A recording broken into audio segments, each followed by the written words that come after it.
So for whatever reason, when I record, it's recording by the way, but whenever I record and you set up the event, Joe, it goes to the cloud and I don't have the option to go to the direct to the computer, which is fine.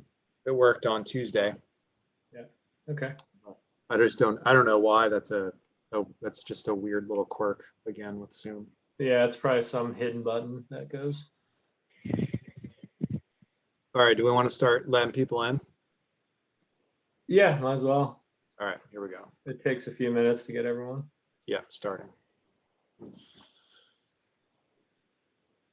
And then we can roll that AAA video. Yeah, I'll give that maybe 2 minutes and then start that up.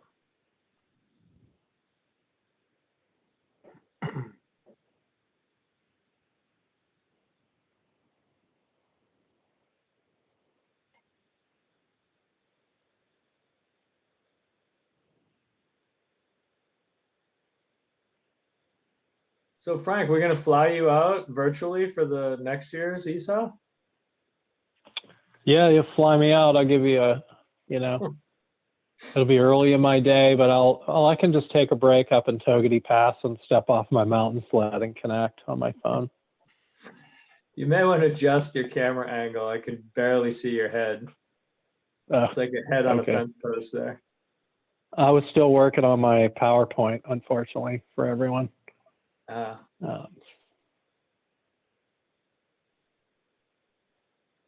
Everyone's sleeping in anyway. Nobody's fired up for your update.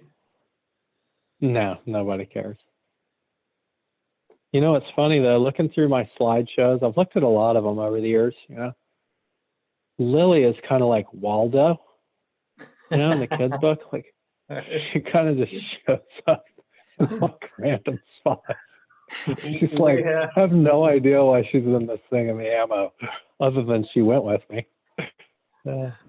We had our board meeting a week ago or whatever, and we were like, oh, we should do some kind of slideshow for Lily. We're like, yeah, we should definitely do something for Lily. How is she doing? I haven't seen her in a while. People have some stories about Lily, I'm sure. Oh yeah. Not all of them flattering. All about like how they lost their lunch. Yeah, thinking the two engineers who lost their roast beef sandwiches from the floor of the cabin.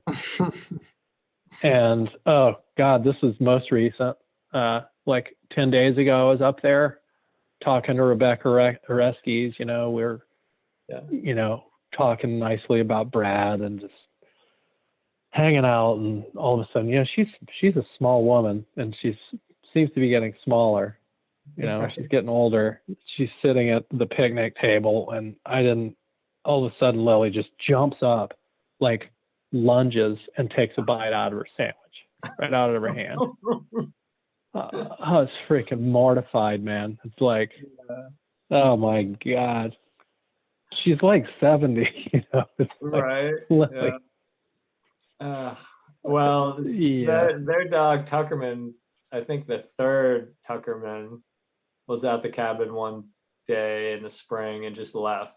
And there was like 4 of us. Like, I think I hiked over to Huntington Ravine to go look for him.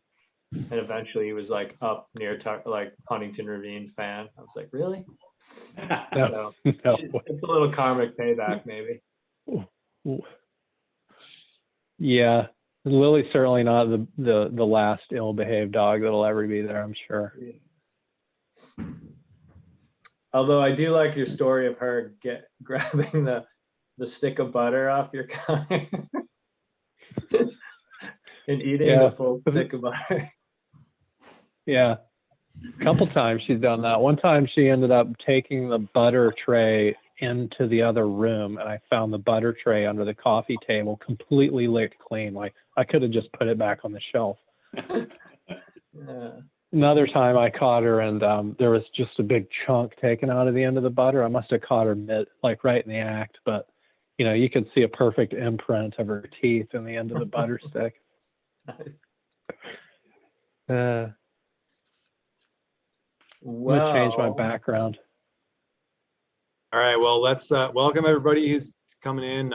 People are still filtering in, but let's, we got a quick video from American Avalanche Association for you. And I think last night we weren't able to get the sound, but I think we have it. It's a little laggy, but we'd like to play it for you. It's just a minute and a half or so.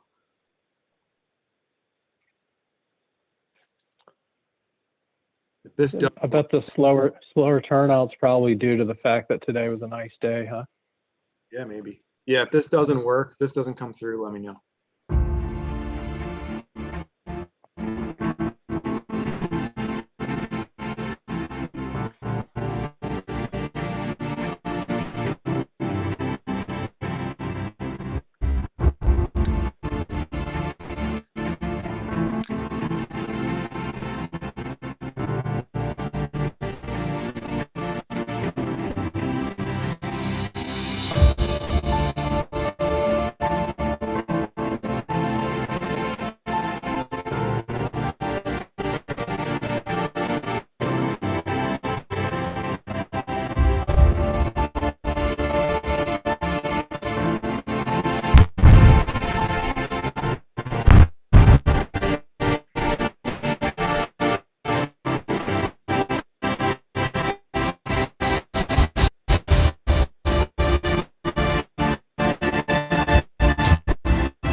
All right. Thanks for watching the American Avalanche Association EDM concert there. They're actually, though, a huge supporter of us and also every Avalanche center in the country. And I'm a professional member of AAA, and I'm sure there's many others on this panel here. So it's definitely something to check out, become a member, and support their mission of supporting the Avalanche centers across the country and Avalanche education in the United States. They're a great organization. So again, let's see. So welcome everybody to night 3 of ESA. Hopefully everybody here has been able to tune in to the last 2 nights. We've had some incredible presentations from some speakers that we're lucky to have join us for this event. And they've been really great. Tonight, we have a few different things going on. We have a couple updates, local updates that we'd like to talk about before we roll into Frank's presentation about an Avalanche event that happened last year. And then we'll take a quick raffle break and give away a full winter outerwear kit from Patagonia. And then after that, we'll roll into a panel discussion with some of our speakers from the past few nights. This is a great opportunity for you as audience members, if you have any questions that have been burning the last couple nights as you've gone to bed after watching ESA, maybe to post those in the Q&A box so that we can pose those to the panel and we can form a discussion around those. So it doesn't have to be stuff that's come up the last couple nights. It could be stuff that comes up just tonight, or if you want to ask a specific person something. But we'll try to facilitate some good discussion tonight around some interesting topics, and hopefully that's beneficial for everybody who's tuning in. So without further ado, I'm going to pass it over to Joe Klementovich for the next section here. Thanks, Pat. Appreciate that. My role here is just to give a big shout out to Frank, and a huge thanks on behalf of the Avalanche Foundation. I spent a few years working with him on the Avalanche Center. I think the Forest Service owes him a big thank you, and also the mountain rescue community here, our tight little rescue community. It's had just a great opportunity to have Frank on our team running the Avalanche Center. He's definitely really raised the bar for the Avalanche Center here. He's pushed our mountain rescue community higher. His skill set and his level of education around the technical side of rescue, as well as the technical side of snow science and forecasting, has been a huge benefit here. And I think, maybe a lot of people in the audience don't know, but Frank is heading out to Bridger Teton, and he's going to be taking over the director's role out there. So we'll certainly miss him, but he will have a huge job ahead of him there, and lots of more interesting terrain, maybe not more interesting, but at least bigger and more exciting, and less rain crust. Anyhow, I think just on behalf of our rescue community and our backcountry skiing community, I wanted to just give a big, huge thanks to Frank for all the years he put in.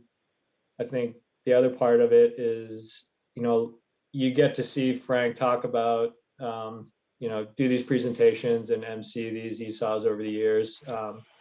But there's a ton of work that goes into being a director, whether that's, having your phone by your nightstand every single night from June 1st to December, or December 1st to June 1st. Those countless hours out on a rescue, making phone calls, coordinating rescues, and getting up the next morning early, and doing the homework to put out another forecast.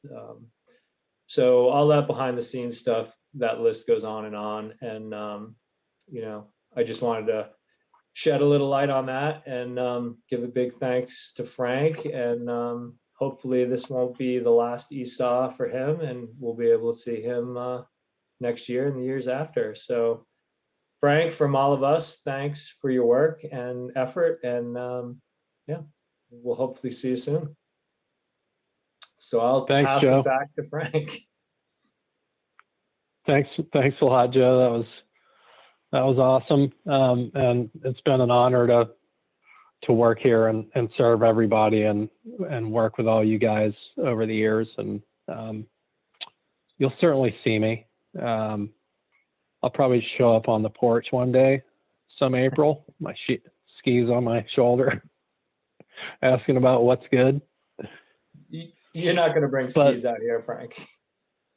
That's true. I'll borrow some skis. Yeah, I'll borrow some alpine carving boards for sure. But really, I've learned a lot from everybody and from this community, and I've really appreciated being able to work in that role. And I've learned a lot about snow and avalanches in that laboratory. I've learned a lot about rescue, and what I came to know affectionately is the Roman Colosseum there in Outerwear Ravine in the springtime, when the proverbial poop is hitting the fan. I got an opportunity to stand on some pretty tall shoulders, and I got some couches for everybody there in Jackson Hole, so come see me. And I know Jeff, I'm sure, was just listening to your your comments about what it's like to be director.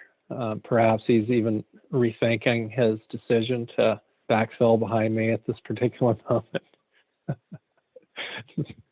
There are a few things. The cracks in the director's floor get pretty wide, but I know Jeff, who will be stepping in behind me, is going to do a great job and bring his demeanor and approach to the program and knock it out of the park and carry that next step, like people with energy coming in behind us are prone to do. So let's all give Jeff say hello when you see him on the mountain and help him out in his new role. And we'll be looking forward to some cool stuff coming from Jeff. He's been really the wizard behind our technology for sure for at least a decade.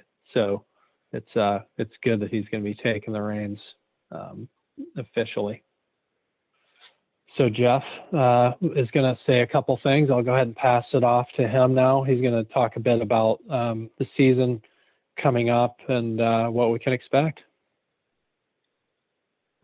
Yeah, thanks, Frank. Thanks for the kind words. And I'm going to start with a screen share, see if I can make this work.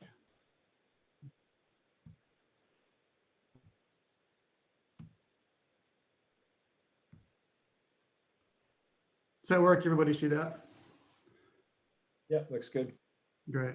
So I started off, I was going to start talking about Frank. Joe did a pretty good send off to Frank, but I think I just want to add, it's been, so I've known Frank for a long time. I bet I've known Frank for almost 20 years here when he first moved to the Valley, between guiding and climbing and biking and mountain biking and now working with the Avalanche Center. And it's going to be a tough role to fill. Frank is obsessed with details. He's obsessed with making things better all the time. And he's had a lot of improvements. He's made a lot of improvements to the program. And I'm hoping I can keep it going. We'll see. This is a picture of Frank. I didn't take this. Joe actually took this. And Frank in the field kind of doing his thing, but I've seen him in that role plenty of times. And don't forget Lily the Avalanche dog. We're going to be without an Avalanche dog to the program for Frank, is this the first time the program's not had an Avalanche dog on scene? I believe so. I know, Brad Ray had one since the beginning, and I'm not sure before him, but, so basically since the 70s, there's been an Avalanche dog stealing sandwiches. Right. Well, farewell to Lily. Hope she does well in the Teton. She'll be chasing elk. And yeah, so good luck, Frank. Thanks. I'd like to talk a little bit. I've got one more picture here. This is taken, and this is Jackson. And I'm thinking this is the reason why Frank's probably not going to want to come back. That's not actually Frank. That's not New Hampshire. It's Jackson. You can tell. So onto the program this year. So I'm backfilling for Frank for the season and looking forward to the job. Have a lot of work. Frank's done a great job. Frank and I have been working a lot in the last.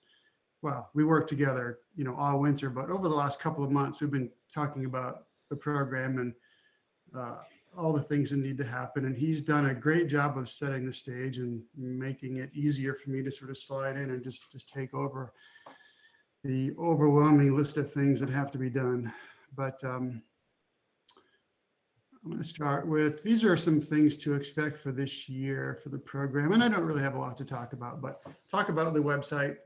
One of the neat things about the website is that we've joined in with the national platform from the National Avalanche Center. And what that means is some parts of our website are actually the widgets that come from the National Avalanche Center. And they've made some updates. This is one of them you'll see. If you notice, our homepage has the map is on the left.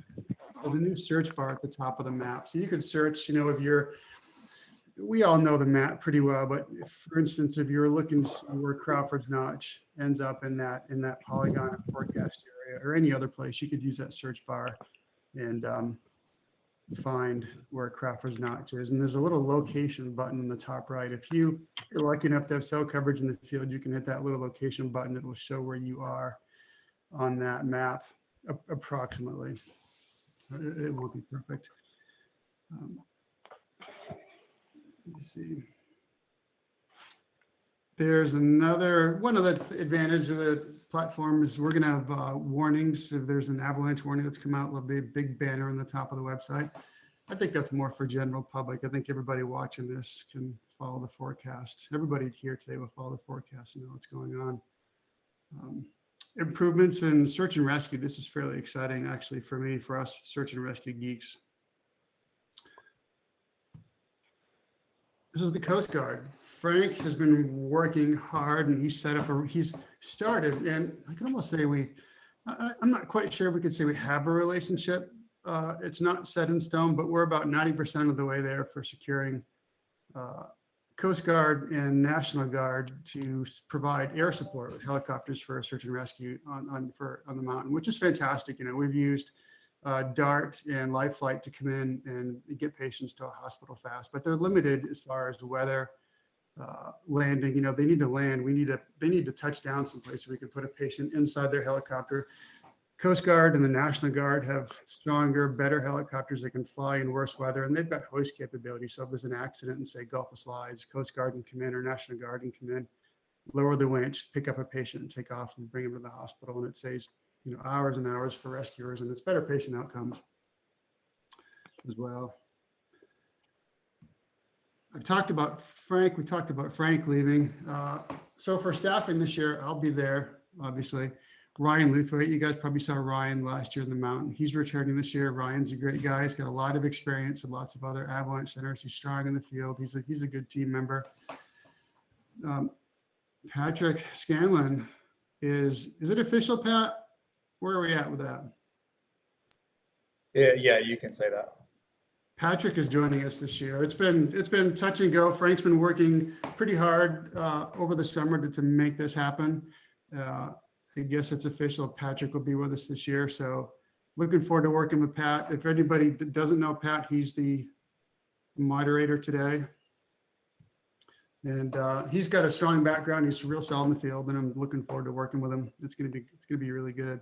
Chris Wu, if anybody remembers Chris Wu, he was a Harvard caretaker for a number of years. He was working with the Avalanche Center last year. He did a great job. He'll be missed, but he's leaving. He's actually following his girlfriend to a warmer part of the country for less snow. So we're missing Chris. So we're going to be a staff of 3, and it's a solid staff. I think we have a good team. Ideally, we've got 4 people. We may be able to fill in. I know Frank's been doing a lot of work behind the scenes to try and set us up so we can get a 4th person again. I think 4 is sort of an ideal number. 3 is going to work fine. 3 strong people is good as well. So I think we'll do okay. If this, you know, it's probably a good time. I'd like to make a plea to everybody out there. If you could help us out by submitting observations, whatever you see, you know, 3 people trying to get around to look at the mountain and check out the snow. 4 is better. Having a whole team of observers out there is even better. So send in your observations if you can. And that's all I have for MWAC updates. Looking forward to a good year and hope we get a lot of snow. Hope it snows soon.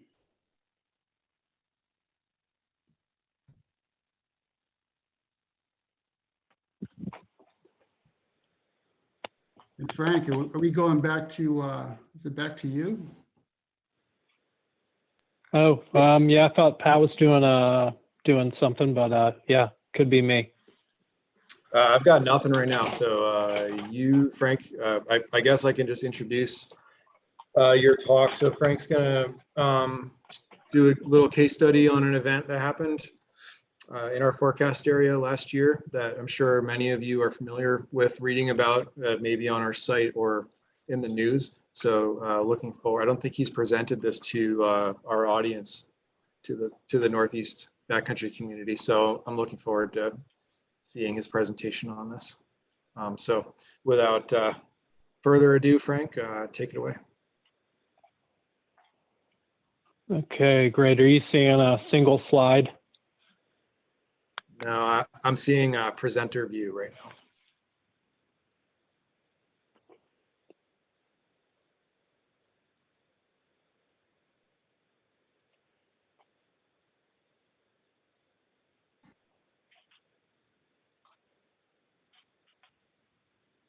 Stand by. Sorry, folks. I had this working a minute ago.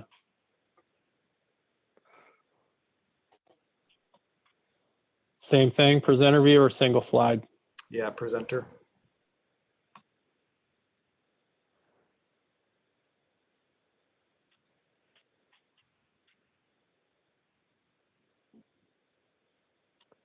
Okay, well, I'll make up my own notes as we go through here. Just a reminder for everybody, the way Mount Washington Avalanche Center does operate for forecasting. We work throughout the presidential range, our forecast area. Our primary area for search and rescue is in that yellow bounded section. So from the summit over to the Gulf of Slides and to the right, almost over to the Otter Road. That's the way we think about it. We technically don't have lead agency and command for Gulf Slides and other areas of the mountains, though we do respond, and we certainly do respond to other areas when there's an avalanche involved. So we serve, most avalanche centers operate as a regional resource for all things avalanche, and we certainly do whatever we can to assist local search and rescue teams when they have any sort of avalanche incident.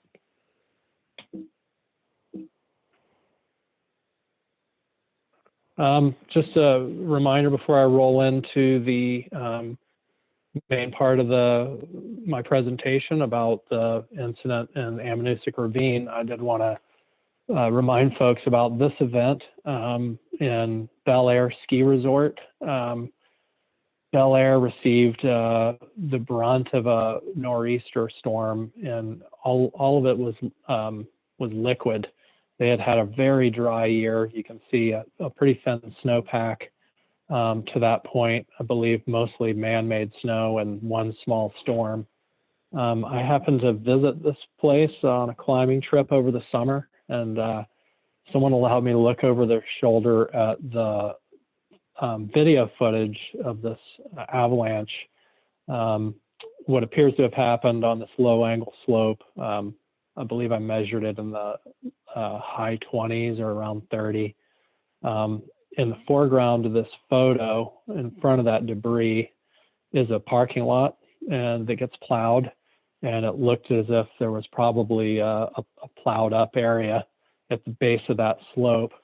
There was certainly lots of snow tractor compaction of the existing snowpack, as thin as it was, and you can see the crown line there in the distance near the lift tower. So to make a long story short, rain saturated snow on well compacted snow created a dam similar to what we see from time to time in Tuckerman Ravine. And it ultimately blew out, and the debris that was captured on their closed circuit TV video and pretty high resolution was mostly water. It was pretty incredible. It blew through the doors and windows of the lodge and just washed furniture up against the wall, and was quite an event. Unfortunately, they didn't feel able to share that video, but I did want to show this as an outlier event, certainly an unusual event, fortunately, but we certainly get rain on snow events, and the ones that we occasionally have in Tuckerman Ravine can be catastrophic and quite large. So when we say in the forecast, nothing good ever happens when rain falls on snow, it may not be an avalanche. It may just be you being cold and miserable, or it can be a bunch of snow coming through a doorway on a ski area. So the topic I really wanted to talk about tonight is a recovery effort for a solo male skier, 54 years old, Ian Forgaze, quite an experienced skier, back in February.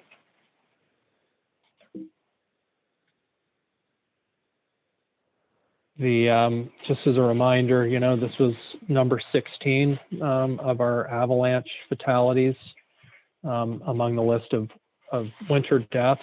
When I say winter deaths, what I mean to say is not the seasonal deaths, December to the end of February, but our winter season, which can be basically when we have a snowpack on the ground right into June. So avalanche, the last two avalanches have been, fatalities have been not caused by trauma, which is, it's awful early in the game to say that that's a trend, but it does seem quite likely to be something that could go on because more and more skiers are interacting in avalanche terrain and really fewer climbers. So this is a nationwide look at how people are killed here. The reality for us is that statistic is flipped. So 75% or thereabouts are killed by trauma, and just a few killed by asphyxiation or a combination of asphyxiation and trauma, with the actual rare case of our hypothermia death following an avalanche burial in 2019, Nick Benedict's.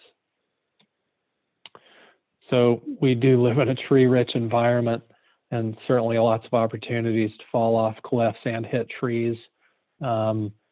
Though we also have plenty of wide open runouts and clean runouts where survival is quite possible, particularly with a beacon, probe, and shovel, and a strong team and other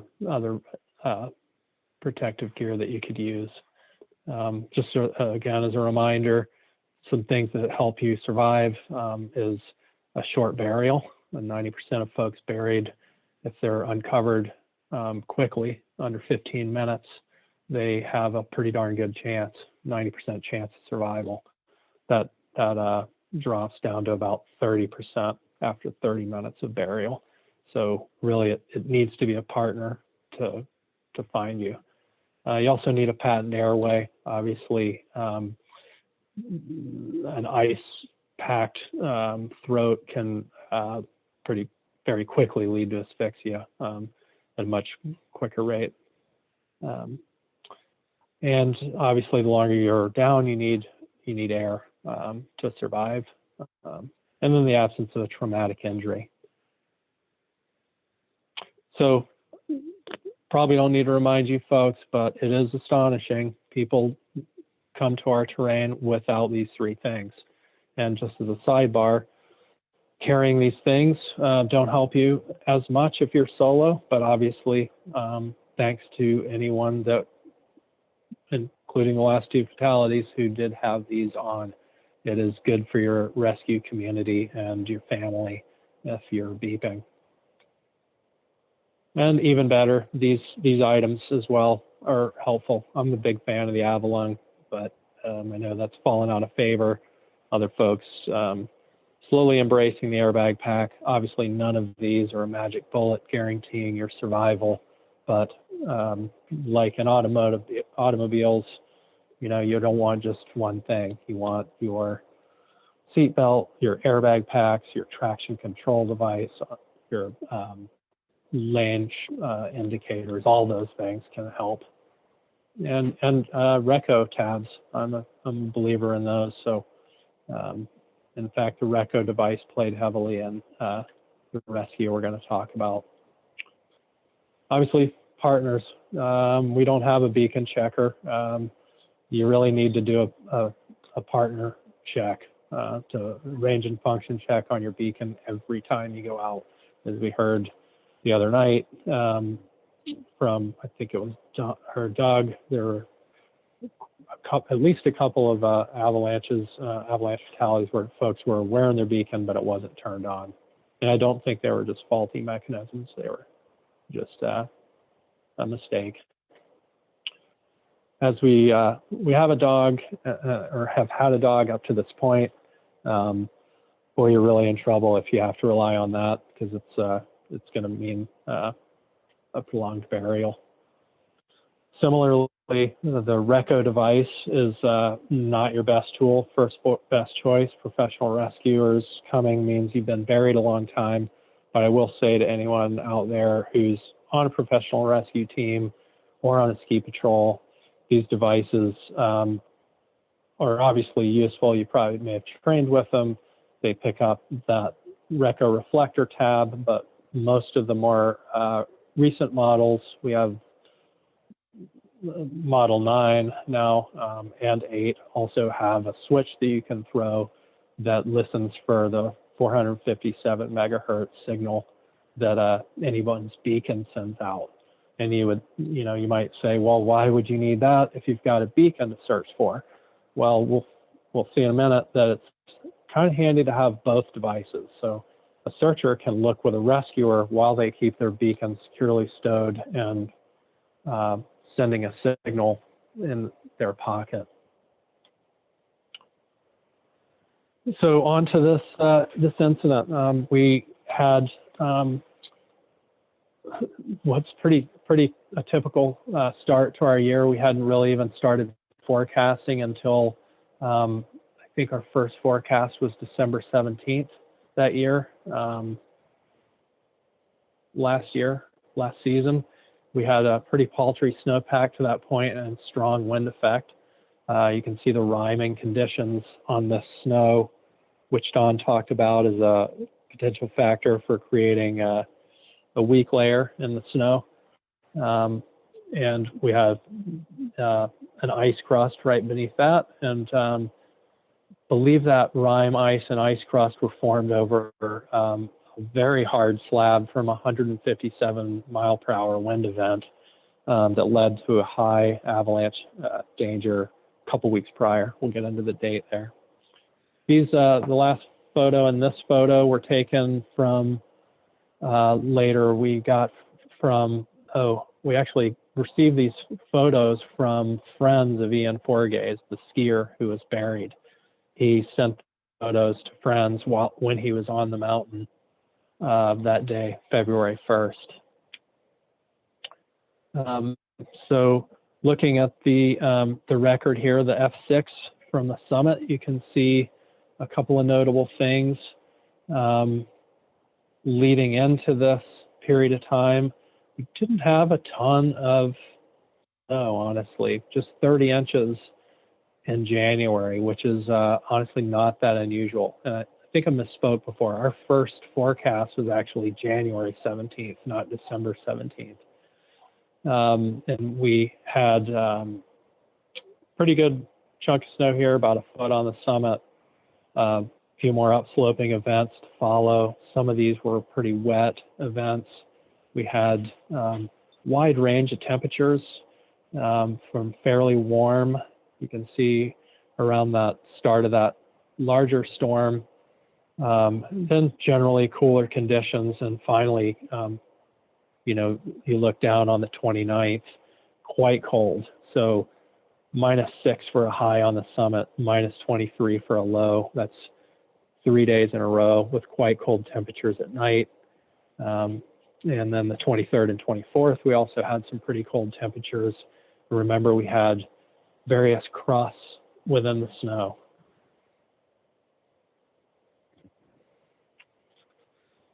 The day of that Ian went skiing there, the first, we had very little snow, as I mentioned before. The day after, we had 15 inches of snow on the summit, high winds. I believe we went to high that day based on a forecast predicting much more snow than that. And what was quite unusual was a south wind that led to lift on that side of the range, and the summit only collected 5 inches of snow for that event. We got 15 inches at Hermit Lake Snow Plot. So that was after the avalanche that that captured Ian. So here's the record of our forecast. You can see actually our first forecast was 15th, and we went from low straight to considerable due to some of the snowfall events. Some stubborn crusts developed, and we sat in that range where we're not quite certain of good bonding throughout, left us with some elevated hazard until that next storm came with 157-mile-an-hour wind, which ended up not bringing that much snow, mostly just hammered down the snow that was there. Was a little bit of a dud. Did not have much natural avalanche activity, though we had gone to high.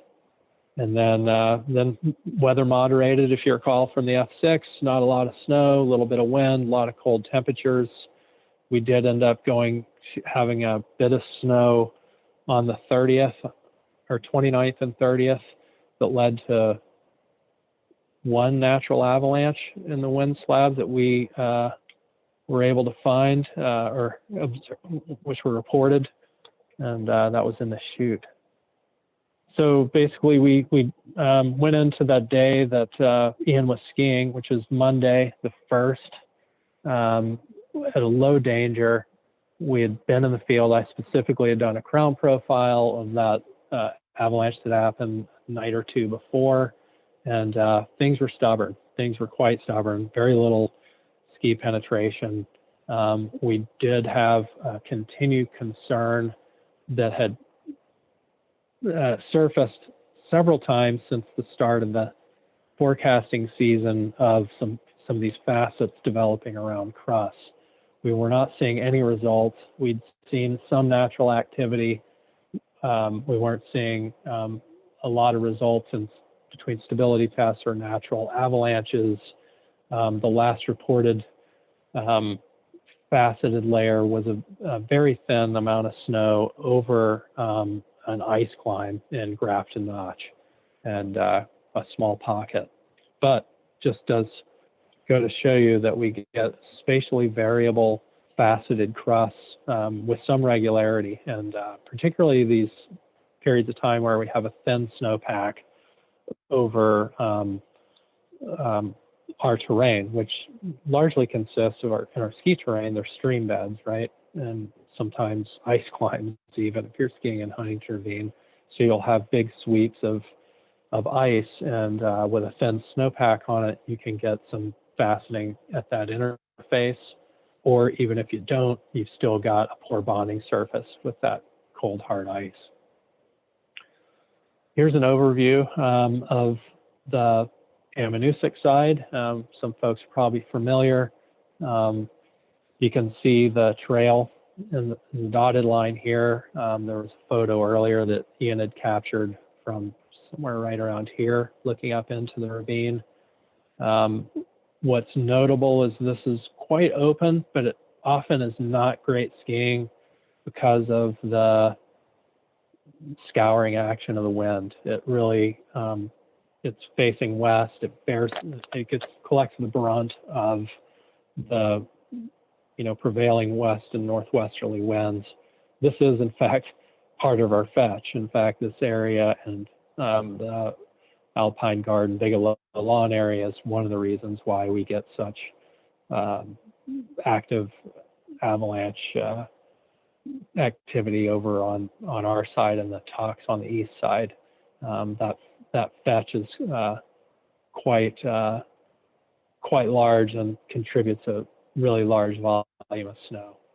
The main gully here of the Ammo is the target that most people go to. We have Monroe Brook in here as well, and multiple sub drainages that are also can be good fun skiing terrain. Here's a closer view. This is the main drainage here. This is not a lot of snow in this photo. This is generally quite a bit wider when it's fully developed. This photo is fairly accurate in terms of conditions such as we had then in early February. Just not much snow. It was technical. Ian knew it. He texted folks about it, that it would be rowdy, and he was, skiing among those boulders and some of those cliff bands. The day, this is the burial location. If anybody has skied in there, you know that this is the big flat hole with the stream in it and even water there. This avalanche during that high spell 2 days later, after Ian was buried, and this also avalanched, and we have a picture later. It blew out some trees. It was a pretty good avalanche, D2 plus, that ran across the drainage. I'm going to start this video. I don't know how helpful this will be, but I took this during the search, and you can get an idea of what conditions are like there, if nothing else. Just pretty bony conditions, a lot of rime, pretty wet that day.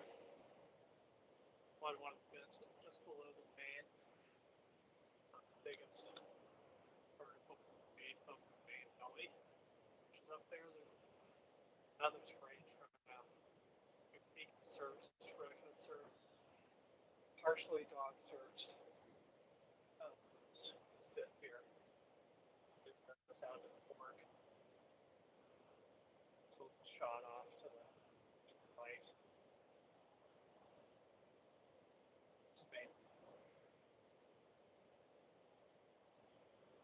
So you might wonder, why on earth would I be shooting a video? Well, we're still forecasters in addition to rescuers, and this video I shot thinking, well, this could be useful information as we write the forecast the next day. At this point, we had not found or even were certain where Ian Forgaze was.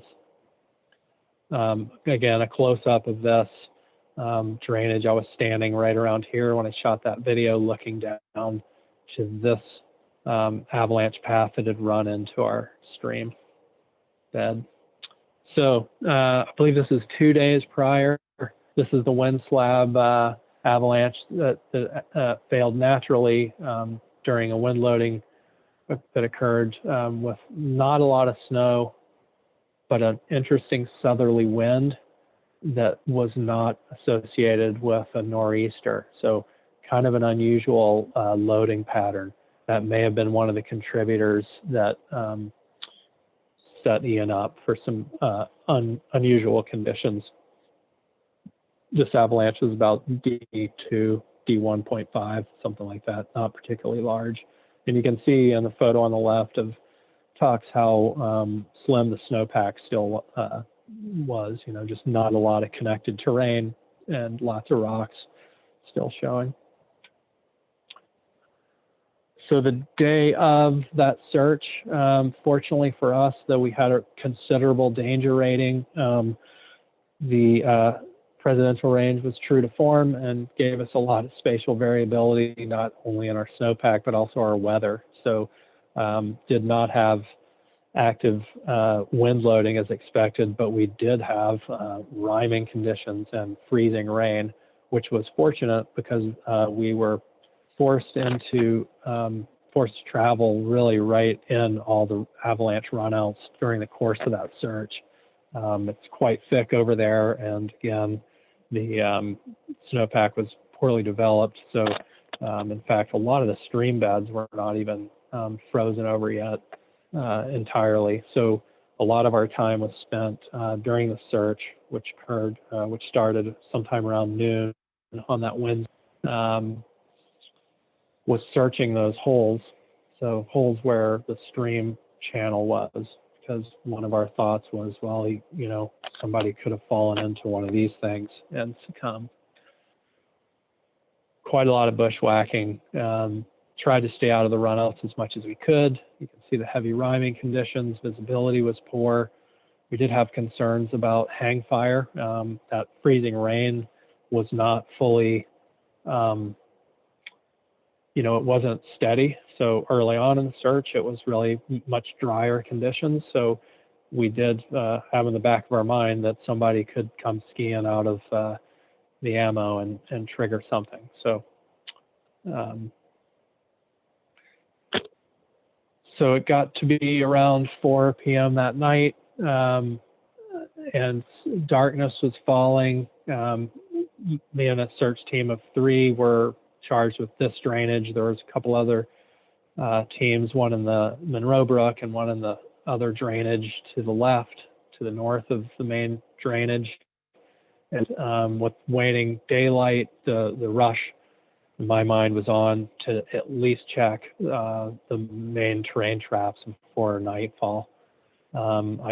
Two rescuers went up in the sub drainage to the right looking, and I took Lily and went up into the base of the ammo with the Reco unit and turned the Reco on. I was getting some interference from other beacons, so I was picking up the other rescuers, one of whom was searching, one had his beacon in his pocket.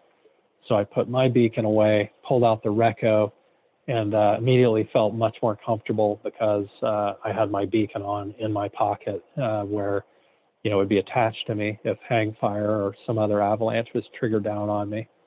I always wonder what it would be like to have your beacon in your hand and be struck by an avalanche with all the things that are going through your mind. I would be afraid that holding on to my beacon might not rise to the surface of conscious thought. So with a Reco, I rounded onto this little flat area, which is basically the bottom of that main shot in the Ammonoosuc Ravine. So just you can see this strip of snow right here is where you would, that was your option for skiing out. You can see the debris pile here, even from that high, that 15 inches of snow. Don't know exactly how much snow they got at the Lake of Clouds. Certainly natural avalanche occurred there.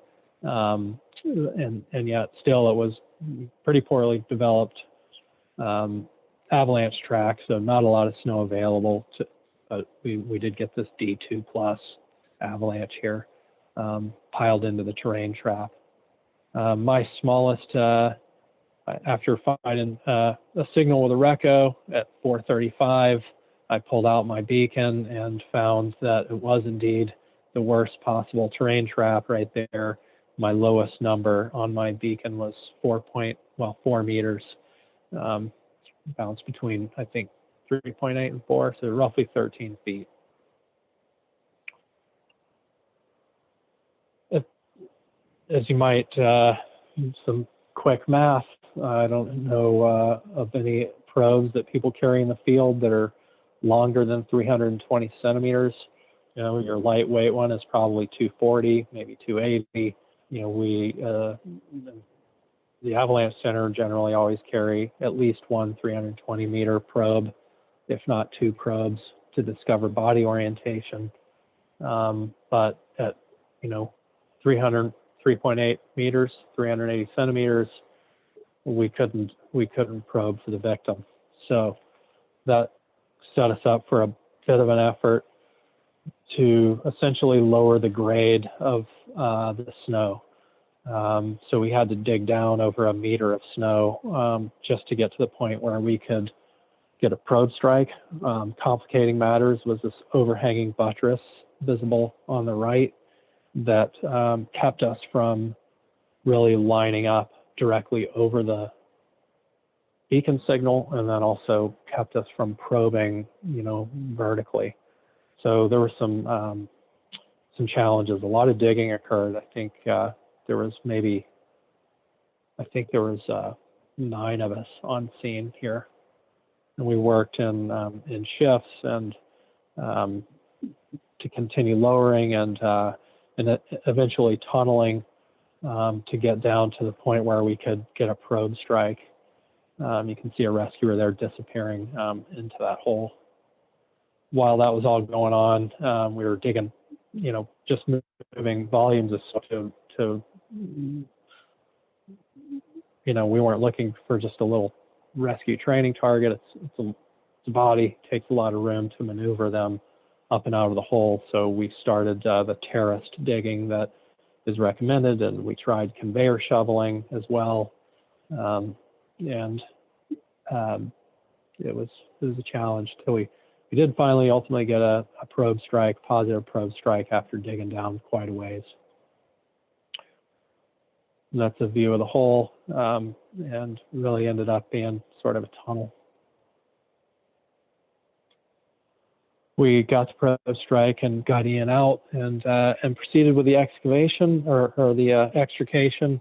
And after survey, first primary survey, obviously no signs of life, cold, and no signs of trauma, and no chance for recovery due to this being frozen. Quite a long, hard night for those rescuers, and believe that's it. I'll take any questions.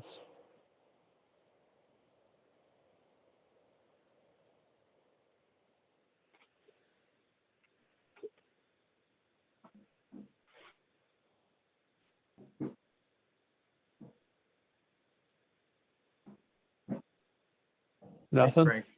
Yeah.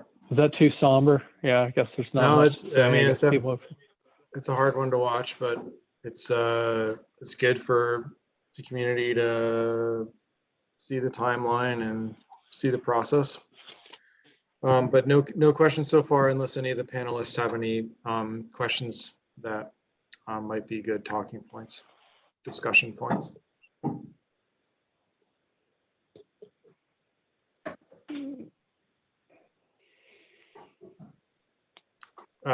well, question. Go yeah, ahead. go ahead. Question from Craig. How do you get through this sort of situation? It's a little vague. I'm not sure. That question could mean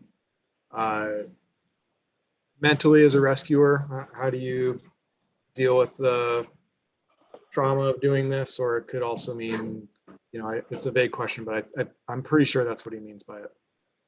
Okay, yeah, Craig, he just clarified the afterwards. Yeah, that's a good question, Craig. These fatalities impact us all in a lot of different ways and varying ways. This particular one, for me personally, I can't say it seems callous, but it was easier for me, certainly easier than Nick Benedict's, where he was alive when we found him and we worked on him. That one had a lasting impact and ended up developing some PTSD, as a matter of fact, with that, which I had to get some counseling through. This one was more, maybe I had better coping skills, but I really think that just the fact that it's a body recovery, and I've done many of those, and at that point, it's really just sad for his family, and it's like other deaths. The one thing that does linger really is, it just drives home the point, how things can quickly go from really fun and satisfying times in the mountains with friends to tragedy, and it just is a reminder that there are consequences, and being buried in an avalanche is just one of them, but it is certainly a real thing. And, I do, having been responsible for rescue teams, I really just hope that everybody does what's right with to think about them as well, and that includes wearing beacons and basically being searchable. I think that's important for the community. If he hadn't been wearing his beacon, he'd have been there till spring. His family would never have known what happened, and that's just not something you want to do to somebody. So thanks, Craig. Good question.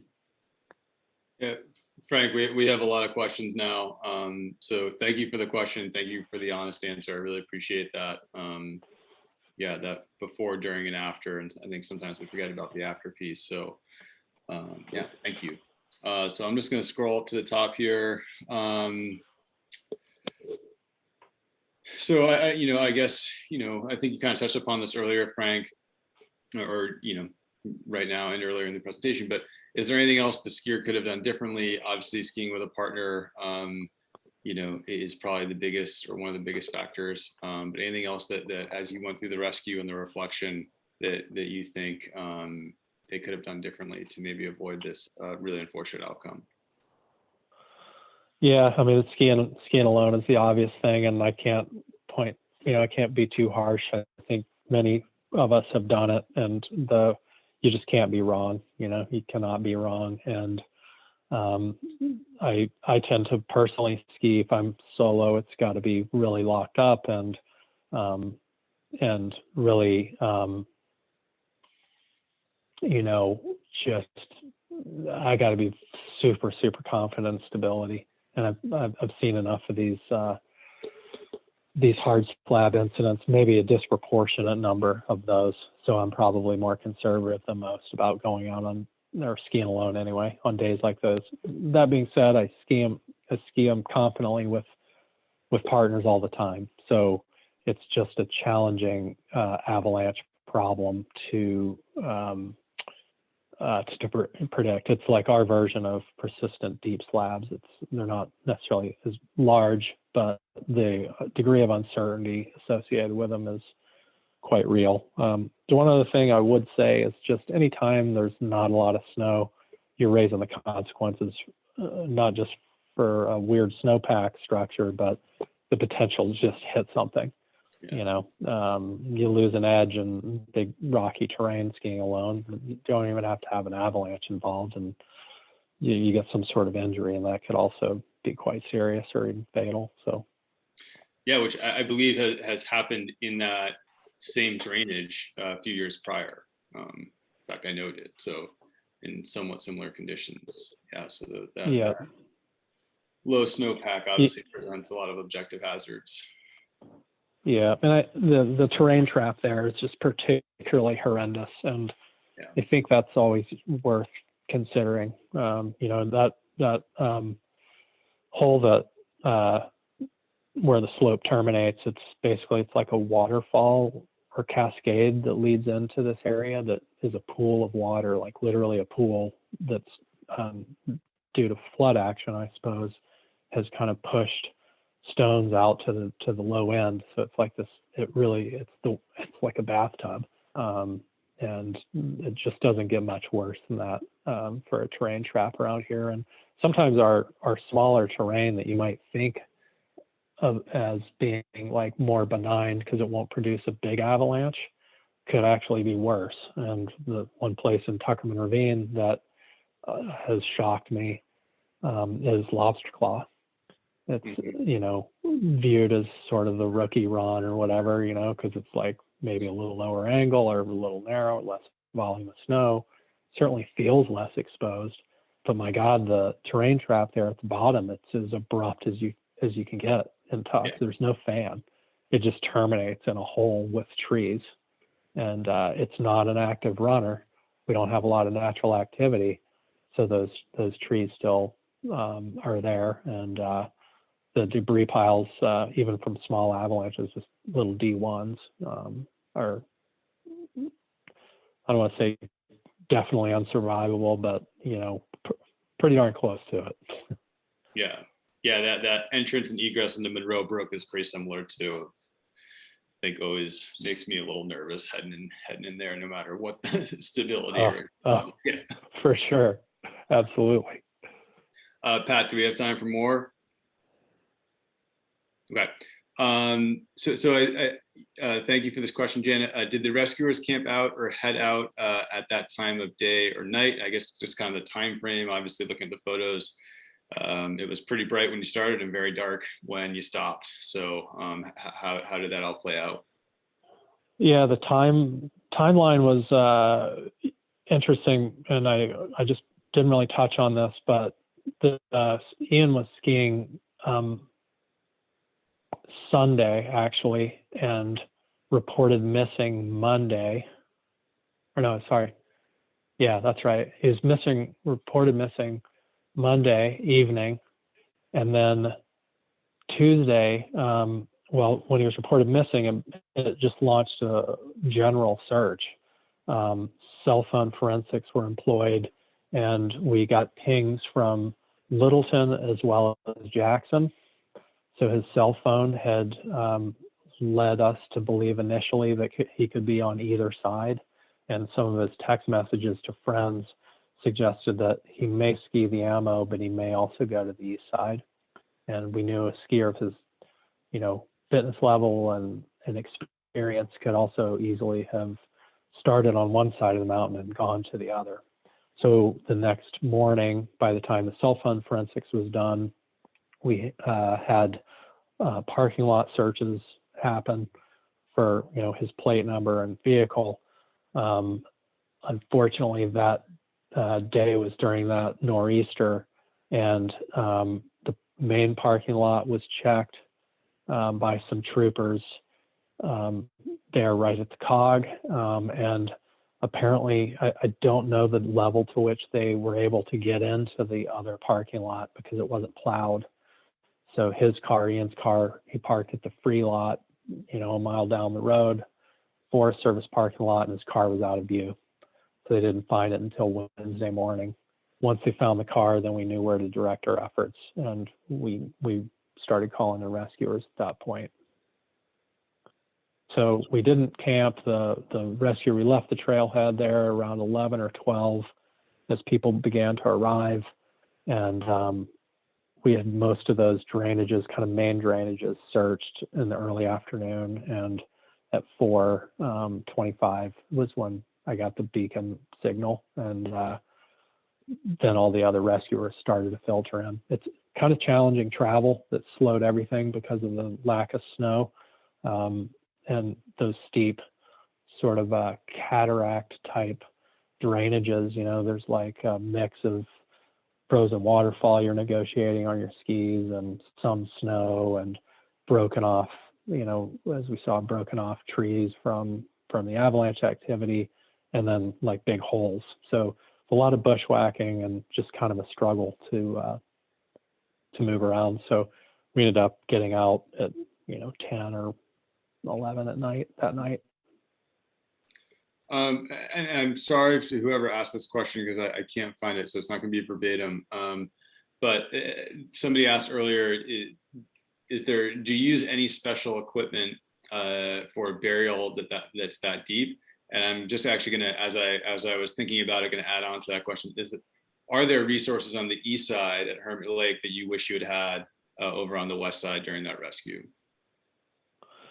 The one thing that would have been nice would have been the steel probes that we have that are screw together. Mm-hmm. They're stainless steel sections, so you can add probe sections together. There's no shot cord, you know. I don't know why we did not have one. Unfortunately, I think the ones that we do have, they're really still not quite enough. They're you can imagine using a 4-meter probe has its limitations. You know, at a certain point, it's too floppy to push down. Those one strategy that is used sometimes in deep burials is, you know, a trenching. So you dig a trench and then you probe sideways into the snowpack, and that's one of the assumed uses of those screw together probes. That screw together probe may have been useful, unfortunately, and I looked into getting more of those after this incident, and they're no longer made. Oh, interesting. Yeah. So, sorry, go ahead. Well, I was just going to hit on the you know, it's a really tricky, those deep burials are you know, with a really notable exception last year, oftentimes body recoveries. I know that in Telluride, those guys dug someone out who was buried almost the exact same depth and something like 20 minutes, which is amazing. Made me think that it was much lighter debris than our hard slab debris, and it was a survivor. So, you know, you dig and you dig hard and fast and hope for the best in terms of outcome, which we did that night, because we had no idea at that point. You know, we didn't have any of that information, like the text photos and the timing. Those things were still getting sorted out. So we were looking for, at that point, we were thinking maybe he had spent the night out, or maybe he had changed his plans. I believe in that early afternoon, we were still thinking he could have been buried by that high avalanche danger day, which was the day prior. So, you know, maybe he was benighted, right? That was one thing in my mind. Maybe somebody had spent the night out with a broken leg high in the Ammonoosuc, and then gets swept out by the avalanche, right? Or maybe he's just still up there. So it's interesting how it all seems kind of obvious, in hindsight, but there's so much uncertainty to the rescue effort, and a lot of behind the scenes. Hats off to the forensics being done by the Fish and Game officers and state police, and her getting, information, including, I think they have a standing warrant, but for Verizon and cell phone companies, but there's a process that they have to go through to get those ping signals and ping locations, and then any kind of calls and call times from the person's phone. So there was a lot of pre-game work there for sure. Jonathan asked a good question that I had at the time as well. Any estimate of how deep the burial was before the subsequent or the following storms? That was something I tried to determine while there. I could not find any discernible difference in the density of the debris from one storm to the other. And given the close proximity and in time, seems likely he triggered the avalanche in the evening, given the cell phone stamps on Monday, and then the high wind event and a natural cycle occurred not long after that. I think that one was overnight and into the day.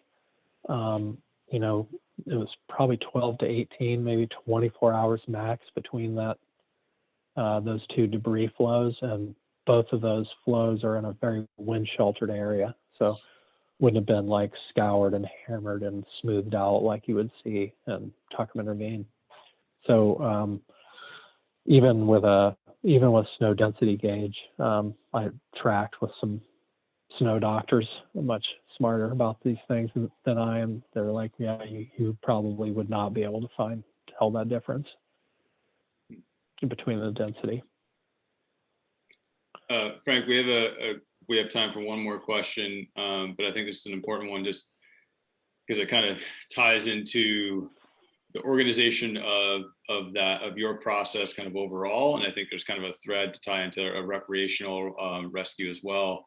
But how do you balance rest and expeditious recovery in an effort like that? And essentially, how are you organizing the resources that you have when you're there on the ground?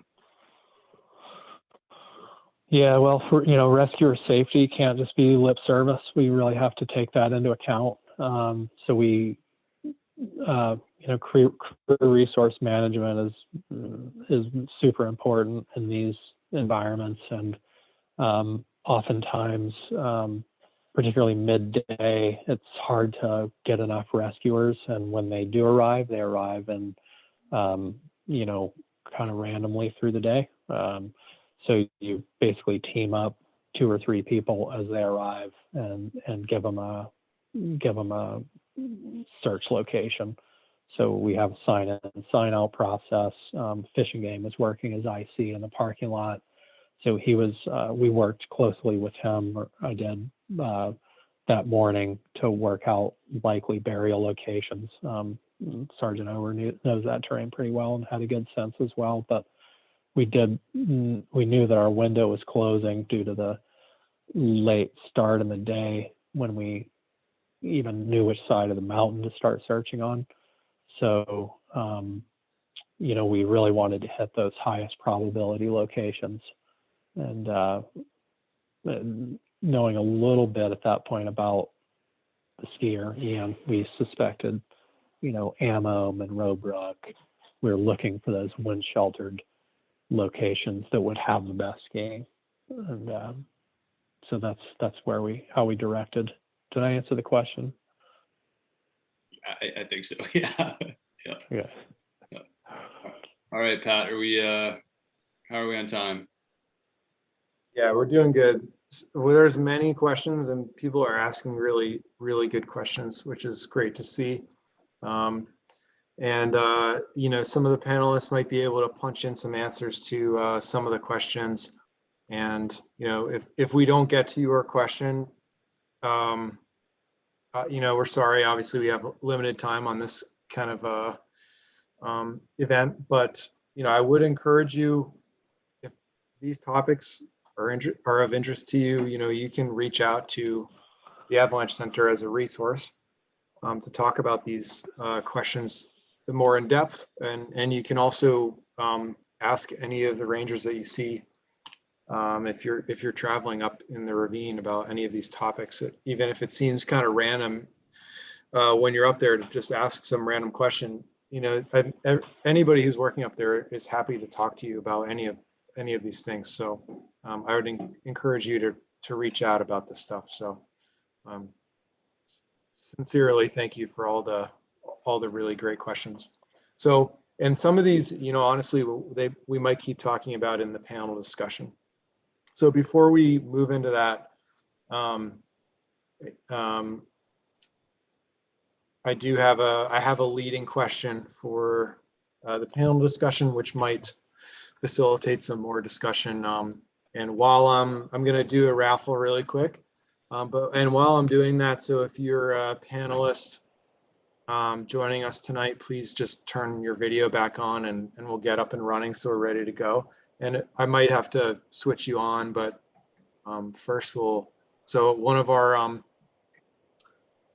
headlining sponsors is Patagonia, who's been supportive of the Avalanche Center and of the Avalanche Education Foundation for a number of years in many different ways. And so not only are they making really high quality gear, but they're making really sustainable gear, gear that can be recycled, gear that can be fixed, gear that can be used over and over again. And as outdoor professionals, that's something that we really look for in equipment. So a huge thanks to Patagonia. They're giving away a full winter outerwear kit. So top, shell, and pants. So we're psyched about that. That'll be kind of customized to you. So whatever size and color works for you, we'll connect you with the right people there. So I think Joe has that. I didn't do the random name generation on that. I think Joe has it. I do, yes. I went through and randomized a number, and the winner for the Patagonia kit is Whitney Withington. Hopefully I pronounced that right. But Whitney, if you're there, just give a quick, hey, I'm excited to win this in the chat. And we've got your email, so we'll connect you with Patagonia and get that gear to you. And just a shout out to all the other sponsors that have made this event possible. Ski the Whites, Hillary McCloy, American Avalanche Association, and Tuckerman Brewing. And Tuckerman Brewing will be continuing to sponsor us through the winter, and they're excited to partner with us on a few more events as the season rolls out. So looking forward to that partnership. And Whitney, if you're not here, we'll send you an email and connect with you either way. Back to you, Pat. Sweet. So here's a leading question from Jim, and it's to Frank to start, but I think that others can. I think others can weigh in on this same topic as Frank maybe brings about some discussion points. So the question is, Frank, if you could wave a wand and change 3 of the most prevalent and egregious behaviors you see on Mount Washington in winter, what would you change? I think the first one would be people skiing with bottles of beer rather than cans. I think that's just irresponsible and it's just not light enough. Okay, I guess I'll take it seriously. 3 most egregious. That's, I think, not skiing alone, not skiing with the appropriate PPE, and folks not exercising safe travel routines with partners, basically marching up the barrel of the gun when other other options exist. You know, it really just boils down to some of those basics. And I've seen some really, really experienced skiers try to logically argue that they should not need to carry a beacon because they're being careful, and that carrying a beacon implies that you don't have confidence in your stability. I think that's something born out of a negative feedback loop. So someone can have a ton of experience in the backcountry, maybe with little or no involvement with an avalanche, but you can get away with that forever. You can drive, or for quite a long time actually, and just like you can text and drive for quite a long time and not have an incident. So I just want to tag in on that PPE thing, especially the beacon and obviously helmets and crampons if the terrain needs it. But a lot of times in our community, if you're in right gully and there's an incident in the left gully, you're going to be the closest person. So if you've got a beacon, probe, and shovel, you're going to do a lot more than someone that's down at Hermit Lake or the cabin or somewhere else on the mountain. So as a backcountry community, it's one of those things that it's, upon the community to be carrying this stuff. And, crampons and a helmet and whippets or whatever you choose to carry, you might have a good plan A for the day, but the terrain is going to push you to make different decisions and go with plan B or plan C or respond to a rescue that's going to be in terrain that you're going to need crampons and you're sure going to want a helmet. So, the best laid plan certainly gets thrown out the window here and there. Joe, can you think of any accidents that could have been prevented with folks committing to carrying crampons even though they're going spring skiing? Yeah. I mean, not particular ones, but the list is long, and there's obviously plenty of YouTube video out there where you can see that long sliding falls would have prevented, or crampons would have prevented those long sliding falls. And I think we hammer the idea of variable terrain to a point where people maybe have heard it too much, but from one side of a gully to another, it's a whole different, can be a whole different interface with your boots. So if you're wearing soft snowboard boots or, even hard ski boots, putting on a pair of crampons is going to make everyone's day a lot better. I'd be curious to hear from folks. I know our experience in Tuckerman Ravine can be a little different. It's like a switch gets flipped once it becomes less of a more traditional backcountry community and more of the, like, I'm hiking up to ski with my alpine skis on my shoulders. I'm curious what Don or Pascal or Mike have witnessed in their areas, particularly regarding like hot spots of use. Like I'm guessing for Don, that's Teton Pass, right? Roadside or just maybe right outside the resort. Mike, I don't know.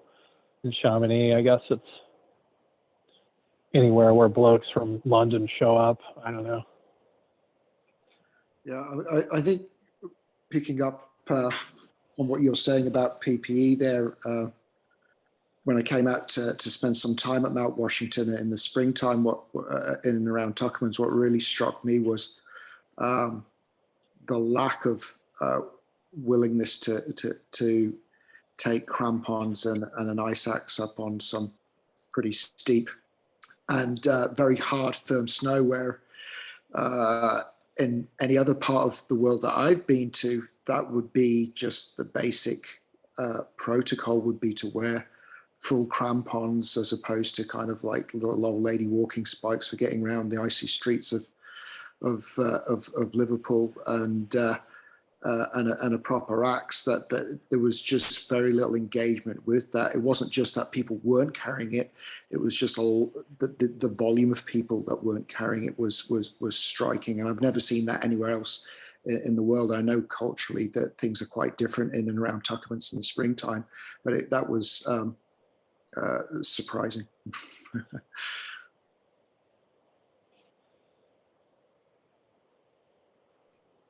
One story that I remember from caretaking at Tux was going over with Brad and Rennie on the Thiokol over to Huntington. And it was after, I don't know, it seemed like a foot of new snow came in without a lot of wind, which is pretty rare.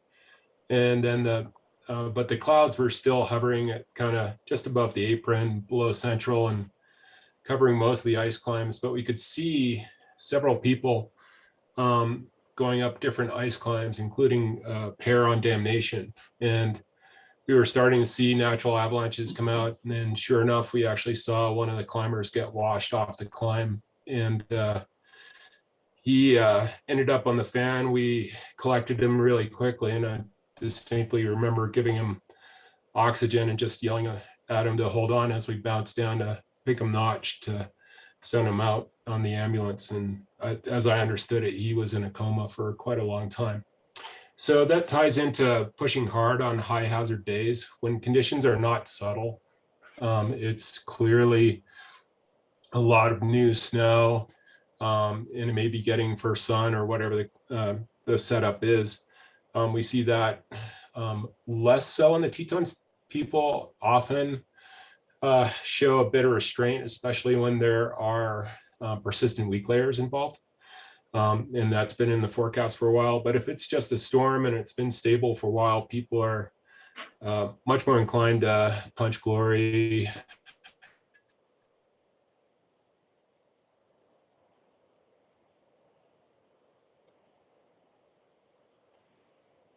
People traveling without consideration of who or what is below them. And we have several avalanche paths that the highway is directly in the track. It's not even in the run out zone. It's fully in the track. So it's going to get hit if you trigger an avalanche up high. So those are two behaviors I see both from my time way back when in the Whites, but also certainly in the Wasatch, certainly in the Tetons.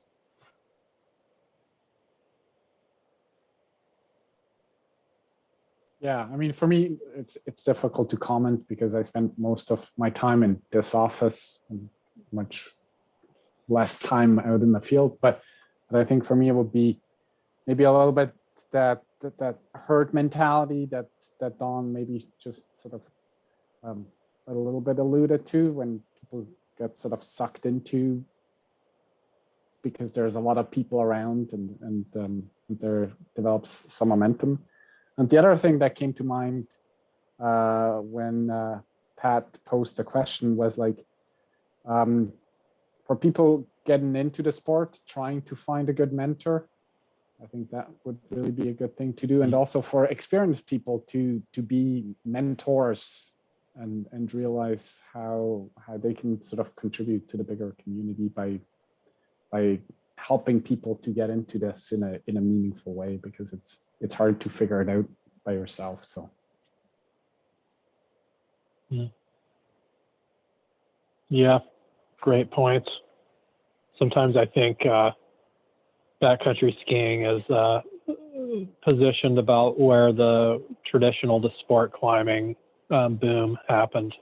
I guess, what was that, like early 90s, where people were, there's just way more people taking up climbing than there were mentors to take them. Whereas, in the 60s, 70s, and 80s, you had, it was a fringe sport and there were just a few climbers around, and, they'd meet one climber, they needed a partner, climb with that guy for a year or two or three or whatever, and learn that way. And it seems to be a bit of an exponential growth situation we're in the middle of right now. So question for Don, do you think the situation around Teton Pass, or I know this is a I'm asking you to make a gross generalization, but is that kind of behavior that you see there, the bad behavior generally, is that people with powder fever? Is that people who are experienced but just not really willing to show restraint? Or is that people who are sort of clueless? I would say a lot of it is locals with a lot of experience, and they've been following the snowpack and probably believe they have a really good read on conditions. And usually they do, but the consequences of being wrong, as you alluded to earlier or directly cited earlier, are pretty great. So that's a challenge in it. We do see, I mean, Gloria is so easy to access that we do see people coming in from out of state who are out for their first backcountry tour, and they're like, "Oh, is this the best way down?" That's a question you'll hear on top. Like, the best way down is probably the boot pack, but I would say typically people pushing it mid-storm are most often people with experience and who have been following the snowpack locally. Yeah.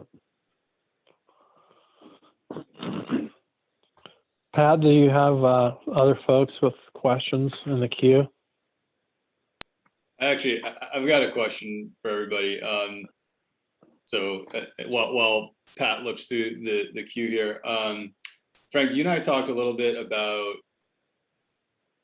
the appropriate application of snow stability tests, so compression tests, extended column tests in our terrain, and more specifically for wind slabs. And I'm thinking of one incident, close call we had last year over in Gulf of Slides, where in hindsight, the party actually, to their credit, tried to do what you would learn in an Area 1, right? Because so you know, keep your angle low. You don't need to go on a 40-degree slope to do that ECT, et cetera, et cetera. But they're not actually testing the slab that ultimately is going to, right? Or that, sorry, not the slab, the weak interface that's ultimately going to cause problems for somebody. So for the group, are there best practices to, you know, help manage, assess, mitigate that specific hazard? Because I, as an educator, I feel badly that sometimes I'm kind of singing the praises of these tests that you can do it essentially on a 15-degree slope when that's not necessarily always true. Yeah, geez, that's a tough one. And that's one, as instructors, I know from having taught field courses, you know, if you're teaching a skill, right? You're teaching the application of that skill is different. So, but as an instructor, you need to teach them the mechanics, the simple mechanics of cutting the column and digging a pit and doing all these things. The problem is, I think the human mind gets imprinted by that demonstration with very little understanding of the more nuanced message that you're sending, that here's the test, but we're in this terrain and it's not representative of the wind slab that's going on up there. And just from a learning environment standard, you know, you as an instructor, you're not going to take someone up into the middle of a wind slab to teach them how to cut, you know, not a start zone, certainly in a class. So they're getting a demonstration that you're, you know, cognitively, they've got to be able to apply that. And that's kind of a jump, you know, to go from the mechanics of the test to its proper application, right? Like you can probably train somebody to dig a hole like that really easily, a kid, you know, but that application and the proper understanding of where it works and where it doesn't is a much bigger topic, and yeah, not something they're necessarily going to pick up with like through the lecture process or the framing that you might do before and after that test. I know Don's probably got some something to say with that. Yeah, I would say that the Prezzies in general, at least on the east side, are really unfriendly for getting start zone information, because the only way to get information about where it's loading with a wind slab is to get into towards the upper start zones. And when you're going from the bottom up, that's really dangerous. And there's no super easy ways to do that in Gulf of Slides or Tuckermans. You know, you always kind of default to your easiest path to manage. But even those aren't very easy. Even the, what is it? The Winter Trail is not benign. It's difficult to get up there and get pertinent information safely. So it don't feel bad that it's really a hard educational challenge to get people the right information in the right place. It's not a perfect setup on Mount Washington in particular. Generally speaking, in the Western mountains, there are safer routes and there are smaller slopes that you can test and evaluate that have more pertinence to where you want to travel. But it's a tough challenge, especially with as Frank has talked about for years, the micro scale changes from one feature to another as you move around Tuckerman Ravine or even Gulf of Slides or Oaks Gulf, and certainly in Huntington.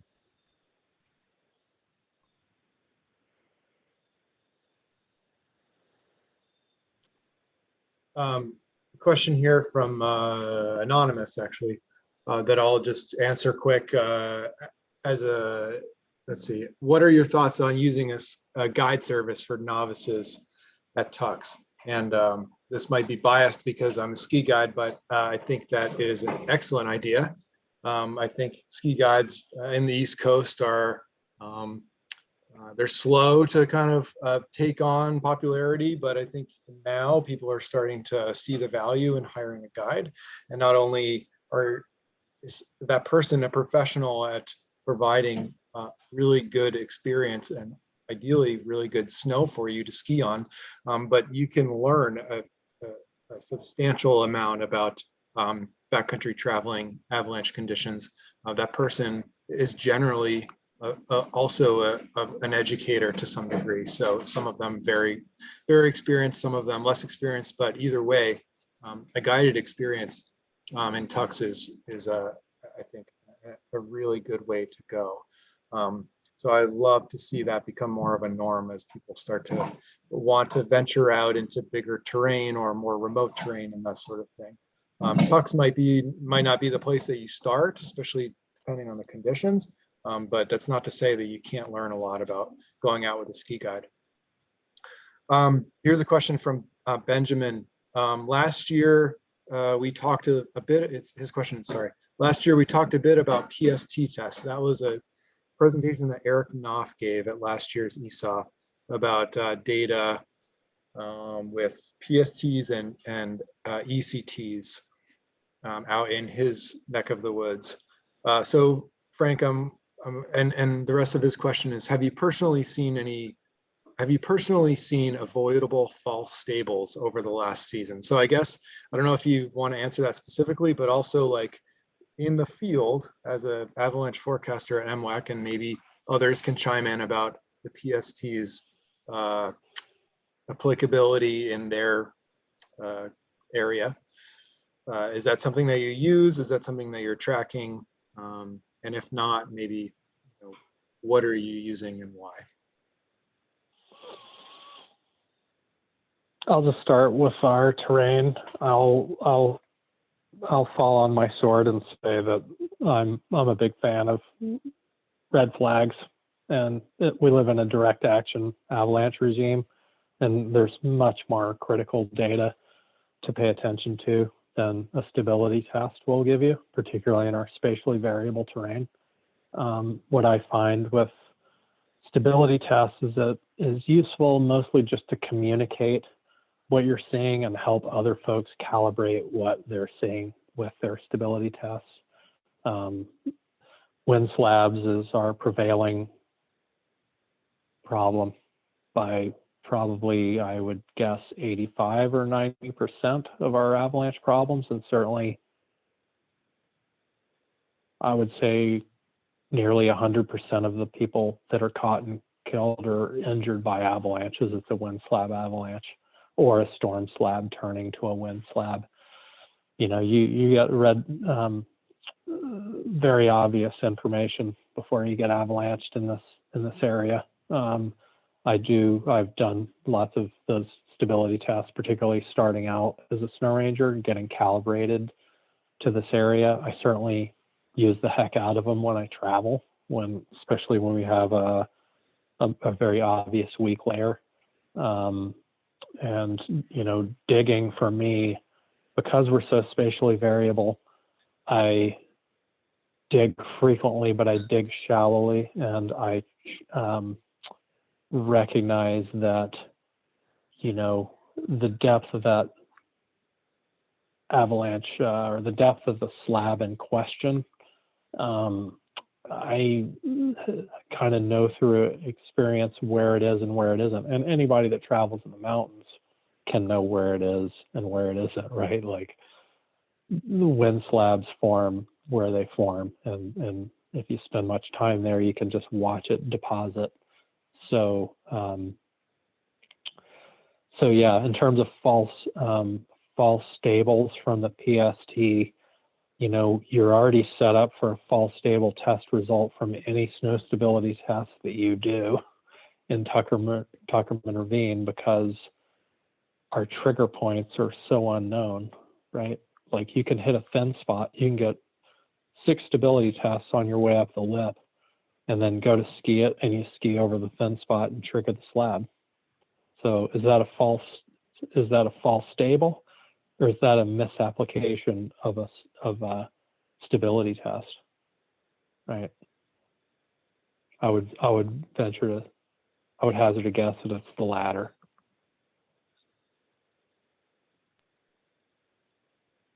Makes sense. Yeah. Pat, unless you've got one, I really like this next question. So someone kind of bringing to light the effect of negativity bias, which I appreciate. So, and this can also expand the aperture beyond just Tuckerman Ravine. We talk a lot about poor decisions and behaviors. Are there any examples to share of really good behaviors that you have witnessed? Things that you've been seeing people do well in the backcountry? I love it when I get a report, and I just got one recently. I wish I could think of the discussion, but somebody stopped in and said, "Hey, I went up there and I saw that it was sketchy. I saw the things that were mentioned in the forecast, and we turned around." I high-fived him. You know, being able to call it a good day without, like, center punching something sketchy is a skill that we should all develop as humans. You know, everyone inherently has a negativity bias. Just when your mind is calm, where does it go? More often than not, to something negative, right? Like, what are the people going to say at the water cooler when I come home and I say that I didn't do this, so I didn't go to the top and ski that? All right, well, it's your opportunity to make a conscious effort to turn that around and say, yeah, I got rewards. It was awesome. Really, what did you do? Well, I turned around halfway up left gully and I shredded the hell out of the 8 turns that I got to the floor. You know, that's your call.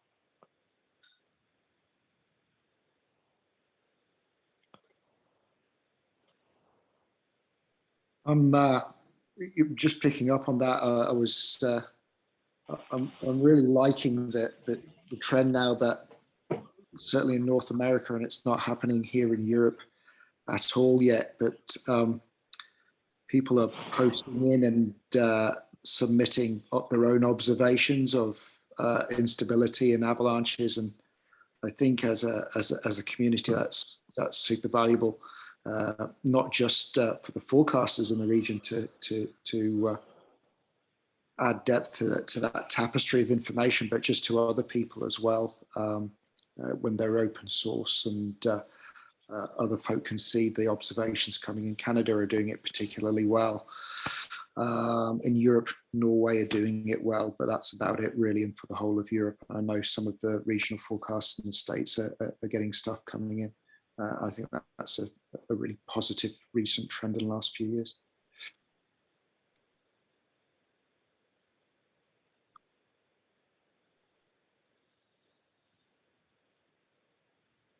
All right, a great insightful question here from Mark. And it's long, so I'll read it slowly, but it's a good question. How much do you think education plays a factor versus snow stability and accidents? It seems that when we have a good year in a lot of regions, when snow is pretty stable overall, we have fewer accidents and we assume it is education. Then we have a poor year in a number of regions and we have a lot of more accidents. I often hear about the new skiers being the problem, but anecdotally, it seems bad accident years have lots of experienced people getting into trouble. If you think poor snow stability years play a factor, how can people be taught to see and understand the variability of the risk year to year?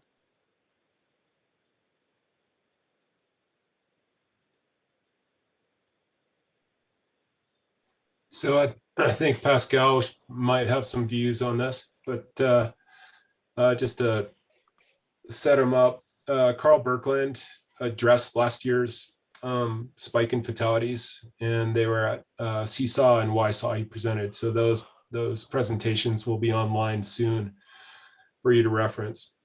And he pointed out that this was a bad year, but it wasn't like out of the norm as far as bad years go. It's kind of a spike that we see every 5 to 10 years. You're right on in that those spikes tend to be associated with years of bad or poor stability around the West. Especially last year, it was very widespread.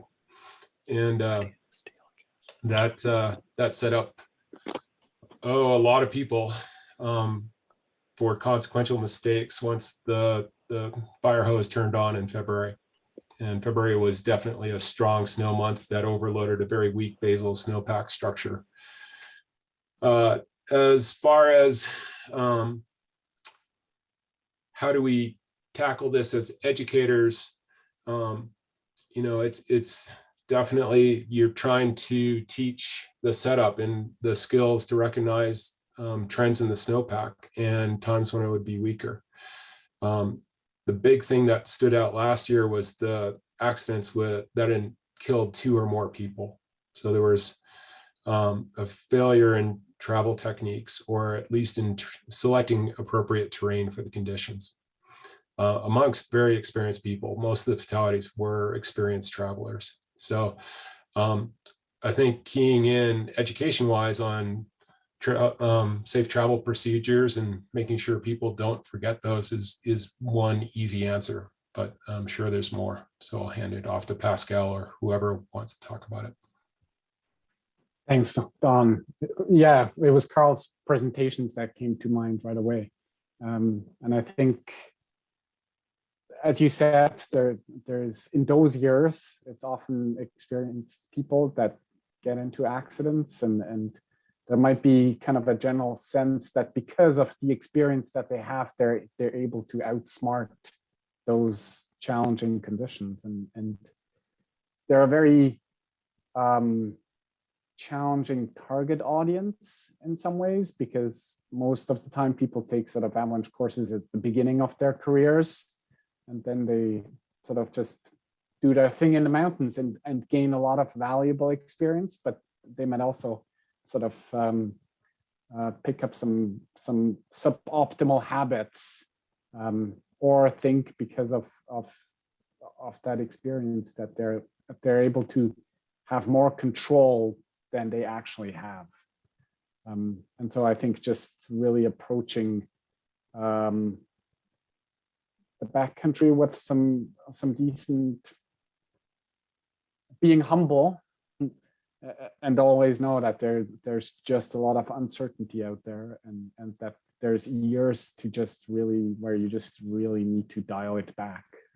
And I think actually with like climate change coming, that's going to become more and more a problem because there won't be any kind of normal years anymore. It will always be different and in very sort of unusual ways where sort of your usual patterns that you've gotten accustomed to won't work the same way anymore. So I think we're going into interesting times and just need to stay on our toes.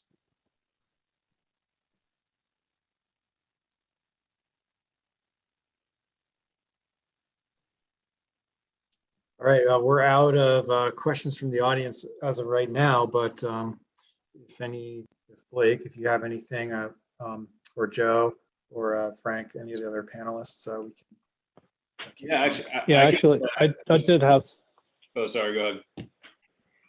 I was going to tag on to what Pascal said, and regarding education, I think, one of the ways that we can help our students and really help ourselves is to think about strategies to increase our margin, but really at every turn. So,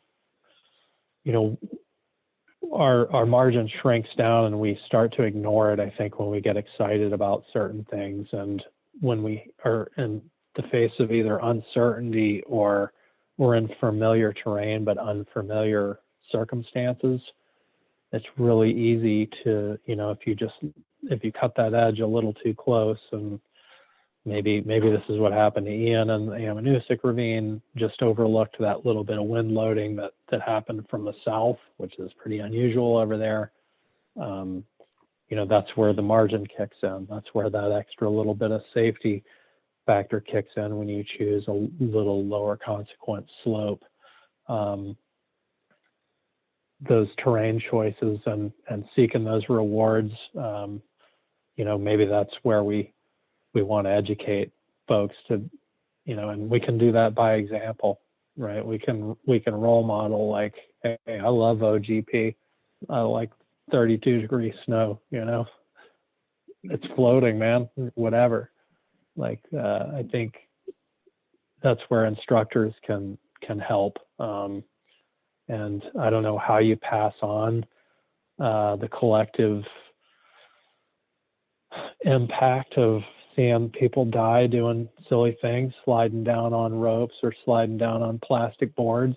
I don't know how you pass that along. I'm certainly, maybe it's just through time, I'm thinking of Don's graph of the Dunning-Kruger effect, where you get beat down and you get confident, and then you have something bad happen to you or a friend, and it takes you down a notch. Like, is there a substitute for that? I'd like to think that education maybe helps. Hard to say, I think driver education, sex education, scared straight, dare, like, there's lots of incidents where passing that information doesn't necessarily work effectively, but I don't want to give up on it. There may be some kind of way that people don't have to go through that school of hard tragedy, to dial it down a little. Pascal, I had a question I just want to ask before I forget, going back a few minutes.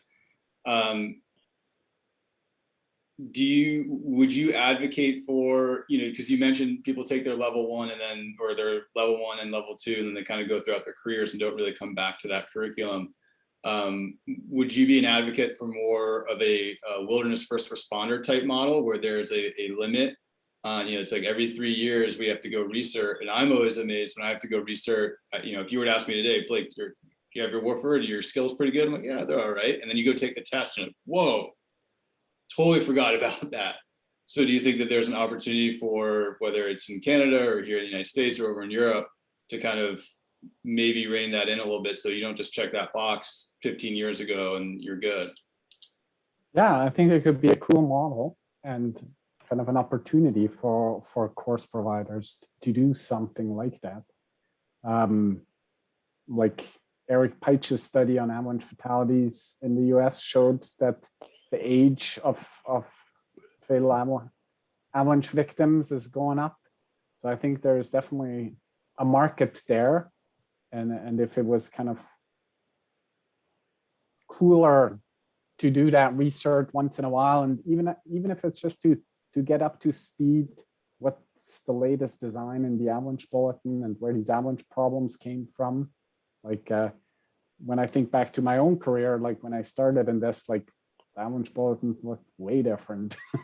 And if I wasn't completely immersed in this all the time, I'm not sure whether I would just pick it up on the fly. So I think there is a real opportunity here.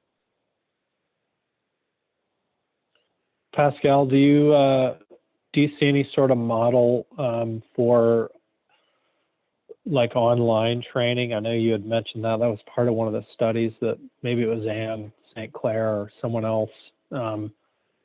Certainly just humans being humans, like we're attracted to interactive, cool stuff on the web. Like I'm thinking like the Cherry Mountain story, like, boy, that really sucks you in way better than a wall of word PDF off of the server and MSU, right? Like great science happens, but typically most people aren't going to get beyond the abstract. Yeah, exactly. So I think, like, as I said yesterday, I think there's opportunities to integrate things straight into the bulletin, because that's a place where people look for information in the first place. And so there's naturally an interactivity there. And if we can just add a little bit of something here and there to help them gain some basic skills around there, I think that would be useful. And it's definitely more approachable than going to the ISSW website and download some paper from 10 years ago. But I also think like really sort of in-person courses have a great opportunity here, because we all know how nuanced all of this is and how many if-thens we have in this business. And people, I guess, especially after 2 years of COVID, are really hungry for human connection, and I guess that makes people come to this event. So I think there's probably like all of these different ways of presenting and trying to pass on information have their sort of strengths and weaknesses, and we should sort of take advantage of all of them. Good advice. Great question here from Jay. What are the most promising areas of innovation in avalanche forecasting that you see coming in the next 3 to 5 years? And then a follow-up question similarly, if you had, this is, I guess, would be specific to Frank or Jeff, if you had $100,000 additional budget to spend on MWAC, where would you spend it? Oh, I don't answer that one. More people. So I think that's where our products will improve and the lives of the workers will improve if we had more people. I think it would allow us to forecast more, and it would allow us to forecast more accurately. I think there's also some technology that would be explored with $100,000. That's a pretty good amount. I'd be really curious how you could make an interactive terrain model about where you should go skiing that populated and tested the forecast reader with the information that you've provided in your forecast based on some sort of 3D terrain model that integrates like the past weeks of forecasts as well. I think there's some good technology out there. I'm not sure avalanche forecasters are always the best people to execute that.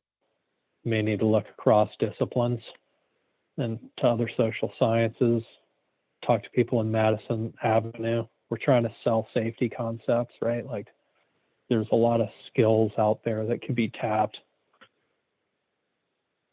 Yep. $100,000 is small. It's only like, what is that, 5% of the entire national forest budget? $2 million for all the forecast centers. I think we probably spent that much in half a day on the last Western wildfire that I was on. I'll get off my soapbox. I'm really curious to hear if any other panelists have thoughts on areas of promising innovation in forecasting over the next several years. I could say from my point of view, I'm sort of hung up on this idea of the research that Pascal is showing to somehow make the forecast more understandable to everybody.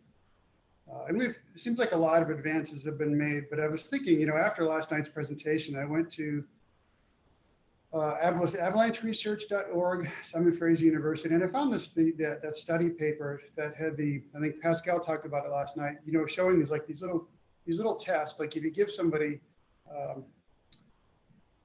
conditions, this is the avalanche forecast, what are your terrain choices based on this forecast? And there's right answers and there's wrong answers, and you say why, And, thinking about that, this backcountry skiing business is funny in that you get such a poor feedback loop. You can go years and think you're making the right decision every single time. And you can build a lot of confidence that way. And it would be fun to have some sort of an interactive game. And it may be such that a person who designs video games could design this game where you test a person's skill on choosing the right terrain based on whatever input you want to give them. Is that going to be part of the forecast? I don't know, but maybe it's something that's tied to the National, Avalanche Center website or something like that. I think maybe it would bring out some sort of truths, or maybe show weaknesses in people's ability or their skills that they're not aware of. That, or maybe a Tesla have a snowmobile. Can we get an electric snowmobile?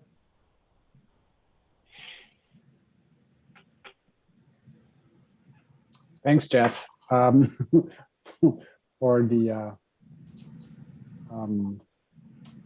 I agree that I think sort of investing into something that helps people to have a better understanding of what their skill levels actually are, and so that they have a realistic understanding of that, and then use existing resources to further develop that skill would be a useful thing.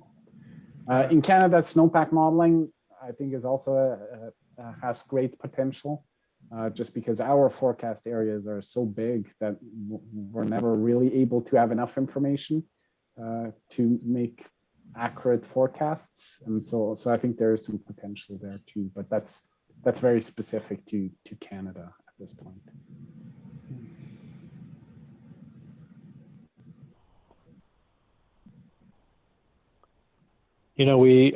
We do have some research on that front here, which is pretty fascinating. A student from he's at UNH now, I believe, doing some drone imagery of our snowpack. This is his second round. He's a graduate student now, and I think that could produce some pretty fascinating things. I think LiDAR has proven promising, but if nothing else, if it's not integrated, if that kind of view of the snowpack isn't integrated into a daily avalanche, I think it could, or a daily avalanche product like forecast, it could really be beneficial just as an educational tool, like to be able to look in a crowd analysis or an accident investigation with a quick LiDAR flight from someone's drone to show where the weak layer was, how the slab was perforated, where the person's entry into the, that would just be, that would be pretty useful, I think, as an educational tool. Yeah, one area of growth that I'm seeing that I think still has a very long way to go when it comes to avalanche forecasting, but it would be, machine learning and data science, and looking at how computers can synthesize data and look at patterns and be able to predict certain events. And I think that's a long way from being accurate in the avalanche world, but I know there is a lot of work being done in that field, and it's something that I've been looking at. So it might be interest for some folks who are into that world of computers and coding and data. That's just one thing that I've thought of. Any other any other questions that you have, or Frank, or anybody that we can pose before it's 8 o'clock? So we have some more time, but we'll probably think about wrapping up relatively soon. The only question I see here that's left in the Q&A is directed to Pascal, but I'm pretty sure that most people in the group would have an answer. Pascal, what does the research tell us about the efficacy of ABS packs? Yeah, that's a good question. I think so a couple of years back, we looked at sort of the efficacy based on the accident records that we found. And we found that the airbag basically reduced among that selection of accidents that we had. So within our data set, avalanche airbags reduced the mortality by half. So within the accidents we had, among the people who didn't wear an airbag, the mortality was, I believe it was 22%. So 1 out of 5 people passed away. And then within the group who had an avalanche airbag, it was 11%, so 1 out of 10. So that's a very substantial reduction in mortality. But we also saw that it really depends on the conditions. And these airbags are definitely not sort of a silver bullet. And there's plenty of examples of people who still get completely buried with airbags on, or who get strained through some trees and die from trauma in situations where airbags are just not the tool. So I would say it's a very useful tool in addition to the standard equipment. It's not a replacement, and the best way to stay out of trouble is still not to trigger an avalanche in the first place. So I think they have their place, but I wouldn't put all my eggs into that one basket.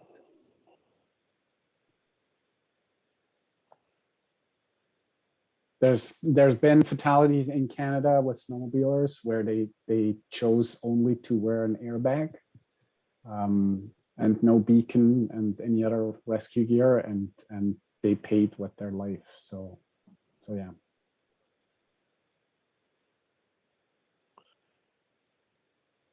There's a question I'm reading here about the follow-up question about how do airbags work in the East with all the trees, et cetera. I think it's important to note that we do live in a tree-rich environment, but our avalanche terrain is largely tree-free. So an airbag pack is going to work quite well in a medium-sized avalanche or smaller in most areas where people are skiing in our terrain. Obviously not going to work in every location. Certainly wouldn't necessarily have saved our 2 most recent fatalities. A terrain trap can often defeat the functionality of an airbag pack. But it is one more way to increase your margin, and a pretty significant benefit in many places, as Pascal mentioned. The other aspect here is also that, like, for it to work, you actually need to be in the flow of the avalanche to get sorted to the top. So if you get hit from an avalanche from above and you're in the run out, or in a terrain trap and you just get avalanched from above, they're not going to do anything for you. So. Yeah. Just add to that, say at least for MWAC, our program, we don't have any information to show that they don't work in our terrain. And we wear them on days when avalanche danger is elevated, and still taking into account the idea it's better not to get buried, but we use them for what it's worth. There was when I started that study, it was a big topic here in Western Canada, where it was about, like, well, should professionals wear them all the time? and how does that affect the mechanized skiing industry? And I agree, like there's no good reason not to wear one in some ways. Like having one is not going to make the situation worse than not wearing one. But there's just limits to what they can do. And so they shouldn't be treated as a silver bullet. Yeah, I think similarly, I often look to under other industries as like, well, a 5-point seatbelt, such as you'd wear in NASCAR, would help you out a lot more in an accident in a car, right? But it's just not, it's not viable, right? It's not comfortable. It's too hard to put on. So I think the more those airbag packs improve, hopefully folks will embrace them more. They'll be lighter. They'll be, more comfortable or have more room inside, all of those things. I like to think that they'll continue to take hold because they're a nice tool in the quiver. Much like Desiree Watt's question about why have Avalons fallen out of favor, or have they? That is an excellent question. I'm a big fan, and they are quite light and they're cheap insurance. And personally, I don't like the idea of suffocating anywhere, much less under snow. I wear one fairly religiously because it's in the cost-benefit ratio of safety equipment. That ranks really high in terms of efficacy versus cost. The device doesn't really weigh anything. I can pull it out, and it's just one more tool. So I'm not sure that they've fallen out of favor. I do know that they have been unable to source the plastic used for the mechanism because it's the same plastic. It's the same thing that are used in the medical industry for intubating people. And I guess we can probably all guess as to why that's in high demand right now. They were unable to source that medical grade tubing prior to the pandemic. So there's some other issues there, and you could get as deep as you want in the market process that moves people away from Avalanche to another type of device like an airbag pack. I won't go there.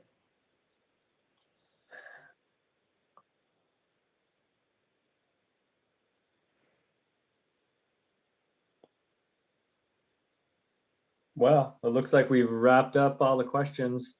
Any other ones, Blake, that you got there? Oh, I think there's one more. Of the Avalanche ski professionals and accomplished enthusiasts, can you give us a rough estimate of the percentage of those folks that have been caught in a serious avalanche? It's from Jim. Maybe I can answer that. At least from my perspective, we don't know. We don't have good data about this. We actually don't know how many people are out there. Fatalities is really the only hard numbers we have, and everything else is quite vague. I know that a lot of French centers, they would be quite interested in having a better handle on these numbers. But at this point, we don't have them.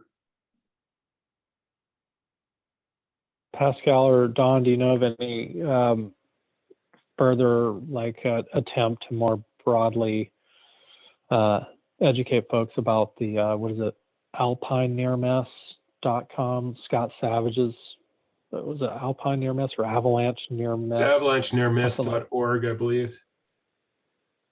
So it's chronicles within the industry. I'd say it's how you define serious. I mean, a lot of avalanches can be potentially serious, but I think amongst ski patrollers and a lot of ski guides, there's a pretty high percentage of getting caught. Whether it falls into what you would call a serious avalanche or not is debatable, but certainly it's hard to be in avalanche terrain every day, all season long for 30 winters without making a mistake that involves some sort of avalanche capture, if you will. So it's not something we're proud of, but if we're maintaining good habits, traveling with partners, skiing one at a time, and thinking about escape routes, we typically have better outcomes. But it's yeah, not too many people get to trigger anything bigger than a D2 and then ski away from it if they're fully caught. It's so again, it lends to how you define serious, but more than you'd probably think. And that kind of brings up a point we've talked about over the past few years, is just the value of that open discussion about being caught, near misses, that discussion, especially in our area, you know, whether it's a guiding group or an enthusiast, like just admitting, or at least having the discussion, tell people what happened and we can all learn from it. I think, you know, 5 or 8, 10 years ago, if someone was caught in an avalanche and nothing serious happened, they would tuck their tail between their legs and, you know, crawl back to their house and not talk about it ever again. So I think that shift has certainly helped our culture, but it's still got a long ways to go as far as just talking about those near misses, and everyone can learn a lot from them. Yeah, at the Avalanche Center, I've had a number of people come and share a story with us, which is awesome. And it's nice to have somebody to talk you through it and ask you the right questions and help you frame your experience. I haven't really had many, if any, guides come and tell me about a near miss they had. And I think on a professional level, I hope that people are at least doing that among themselves as guides. Because I know it happens. It'll happen. Anybody who's trying to dole out good client rewards. So it's important at every level really to talk about that stuff. Talk about the process and do a little post-mortem.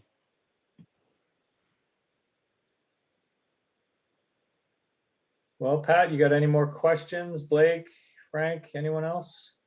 Otherwise, we're close to wrapping it up. Yeah, one last thing to build on Frank's comment there. And it's a tool or a challenge to everyone listening at this point.